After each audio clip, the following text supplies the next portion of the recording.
Hello అండి, అందరికీ నమస్తే. నా పేరు డాక్టర్ సునీల్. సో ఈరోజు వీడియోలో నేను మీకు చెప్పబోయే టాపిక్ ఏంటి అని అంటే, అసలు డెంటిస్ట్ దగ్గరికి మనము ఫస్ట్ వెళ్ళాల్సిన కరెక్ట్ ఏజ్ ఏంటి అనే టాపిక్ పైన ఈ వీడియో ఉంటుంది. సో మామూలుగా నాకైతే చిన్నప్పుడు డెంటిస్ట్ దగ్గరికి వెళ్ళినట్టు గుర్తు కూడా లేదండి. మామూలుగా మనం ఏమనుకుంటాము, పాల పళ్ళు అన్నీ పడిపోయిన తర్వాత 13 ఏళ్ళు వచ్చిన తర్వాత పాపకి కానీ బాబుకి కానీ ఎలాంటి దాంతో సమస్యలు వస్తే అప్పుడు డెంటిస్ట్ దగ్గరికి తీసుకుపోదాం. లైక్ నొప్పి కానీ ఇంకేదన్నా వేరే సమస్యలు, అలవాట్లు అట్లా ఏమన్నా హ్యాబిట్స్ లాగా డెవలప్ అవుతున్నాయి అంటే అప్పుడు తీసుకెళ్తూ ఉంటాం యూజువల్గా. కానీ రీసెర్చ్ ప్రకారం ఏంటి అని అంటే, ద మూమెంట్ అంటే మనకి పిల్లలు పుట్టిన వెంటనే ఒకసారి డెంటిస్ట్ కన్సల్టేషన్ తీసుకోవడం మంచిది. ఎందుకు అని అంటే, పుట్టిన వెంటనే కూడా కొంతమంది పిల్లల్లో కొన్ని పళ్ళు అనేటివి డెవలప్ అవుతాయి. అది పుట్టక ముందే డెవలప్ అయ్యి పుట్టిన తర్వాత కనిపిస్తాయి, లేదంటే పుట్టిన ఫస్ట్ 30 డేస్లో కనిపించే ఛాన్సెస్ ఉంటాయన్నమాట. సో వాటిని నాటల్ టీత్ అని, మొదటి 30 రోజుల్లో కనిపిస్తే దాన్ని నియోనాటల్ టీత్ అని అంటారనమాట. సో ఆ పళ్ళు అనేటివి అది యాక్చువల్గా రియల్ పళ్ళు కాదు.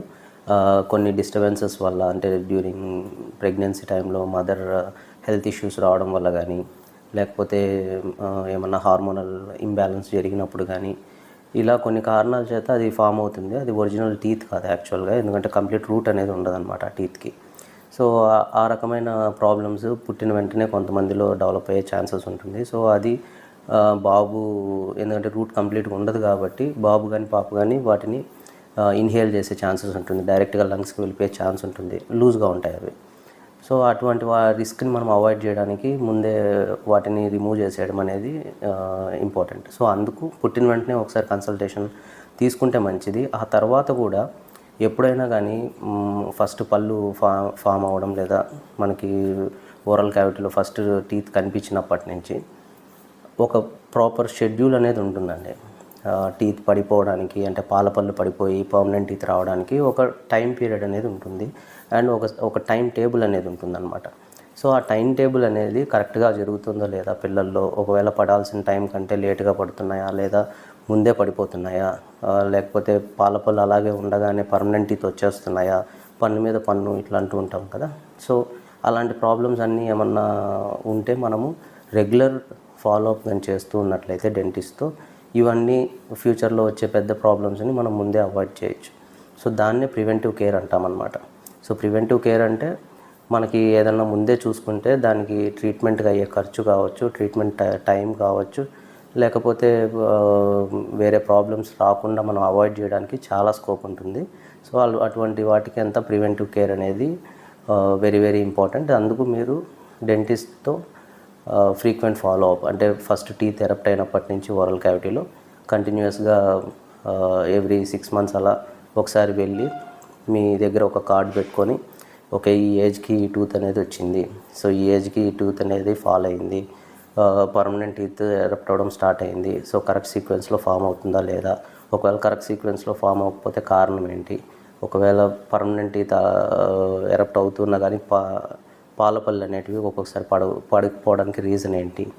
సో ఒకవేళ తీసేయాల్సి వస్తే పర్మనెంట్ టీత్ వస్తూ ఉండి పాల పళ్ళుని తీసేయాల్సి రావచ్చు. సో ఒకవేళ పాల పళ్ళు కేరీస్ వల్ల కానీ, లేకపోతే వేరే వేరే ప్రాబ్లమ్స్ వల్ల కానీ పర్మనెంట్ టీత్ రాకముందే కూడా ఎక్స్ట్రాక్ట్ చేసేసి రావచ్చు. సో అటువంటి సమయంలో మనము ఏ పళ్ళు అయితే తీసేస్తామో ఆ స్పేస్ అనేది పర్మనెంట్ టీత్ కోసం సేవ్ చేయడం వెరీ వెరీ ఇంపార్టెంట్. దాన్ని స్పేస్ మెయింటెనెన్స్ అంటాం.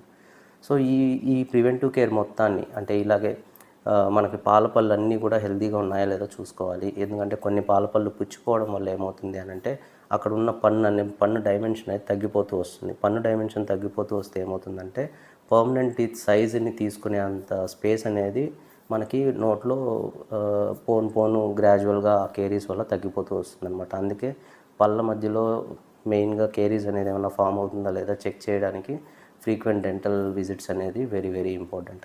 సో అలాగే ఇంకొక సమస్య కానీ తీసుకున్నట్లయితే క్రాస్ బైట్ అనేది ఒక సమస్య అండి. క్రాస్ బైట్ అంటే ఏంటి అంటే, యూజువల్గా మనకి పై పళ్ళన్నీ కింద పళ్ళని ఓవర్లాప్ చేస్తూ, అంటే కవర్ చేస్తూ డెవలప్ అవుతాయి అన్నమాట. ఫుల్గా డెవలప్ అయిపోయిన తర్వాత కూడా ఓవర్లాపింగ్ అనేది పైన పళ్ళు కింద పళ్ళని కవర్ చేస్తూ ఉంటాయి. ఒక్కొక్కసారి ఏమవుతుంది అని అంటే, కొన్ని కారణాల వల్ల కింద పళ్ళు అనేది పై పళ్ళని కవర్ చేస్తుంది. సో దాన్ని క్రాస్ బైట్ అంటామన్నమాట. సో యంగ్ ఏజ్‌లో ఈ క్రాస్ బైట్ ఎప్పుడు అబ్జర్వ్ చేసినా అంటే ఐడెంటిఫై చేసినా ఇమ్మీడియేట్‌గా ట్రీట్మెంట్ అనేది వెరీ వెరీ ఇంపార్టెంట్ అండి.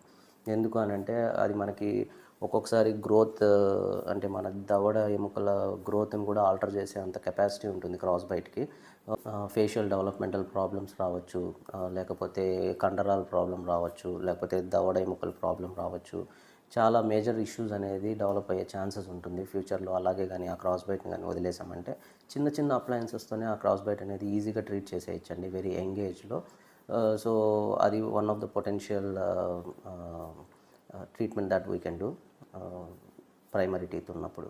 సో మన ఇండియాలో యాక్చువల్గా ఒక సర్వేలో మనకు తెలిసిన విషయం ఏంటి అని అంటే more than 85% of the children వాళ్ళకి ఆల్మోస్ట్ 17 ఇయర్స్ వచ్చేంతవరకు కూడా డెంటిస్ట్ని విజిట్ చేయట్లేదు. దానికి కారణాలు చాలా ఉన్నాయి ఆ సర్వేలో. ఒకటి ఆర్థికపరమైన సమస్యలు కావచ్చు, లేకపోతే ల్యాక్ ఆఫ్ అవేర్నెస్, వాళ్ళకి అంత అవగాహన లేకుండా పోవచ్చు. ఇంకొకటి ఏంటి అని అంటే పాలపళ్ళు ఉన్నన్ని రోజులు ప్రాబ్లం ఉన్నా పర్లేదు, పాలపళ్ళు పడిపోతే మళ్ళీ పర్మనెంట్ పళ్ళు వస్తాయి అన్న ఒక రాంగ్ పర్సెప్షన్తో చాలామంది పేరెంట్స్ అలాగే వదిలేస్తున్నారు ప్రాబ్లమ్స్ చూసుకోకుండా.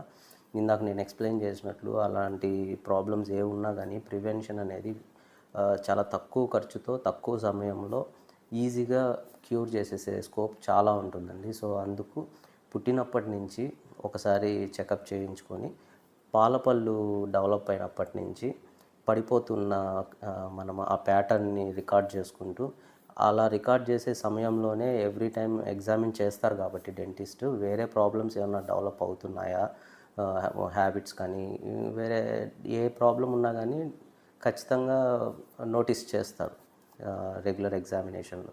సో అప్పుడు మీకు అవి ఎక్స్ప్లెయిన్ చేసినప్పుడు వాటి యొక్క పొటెన్షియల్ డ్యామేజ్ ఏముంటుంది ఫ్యూచర్లో అలాగే వదిలేస్తే అనేది. సో అలాగే ఇంకొకటి ఏంటి అని అంటే కొన్ని సమస్యలు మనకి సమస్యల్లాగా కనిపిస్తుంది. పళ్ళు సరిగ్గా రావట్లేదు, లేదా ఇర్రెగ్యులర్గా వస్తున్నాయి, లేకపోతే పళ్ళ మధ్యలో సందులు వస్తున్నాయి.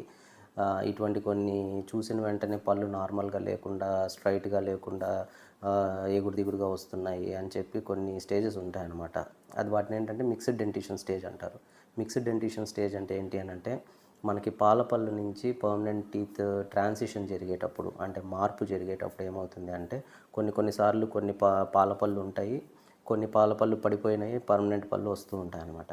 సో కొన్ని పర్మనెంట్ పళ్ళు ఉంటాయి, కొన్ని పాలపళ్ళు ఉంటాయన్నమాట. సో దాన్ని మిక్స్డ్ డెంటిషన్ స్టేజ్ అంటారు.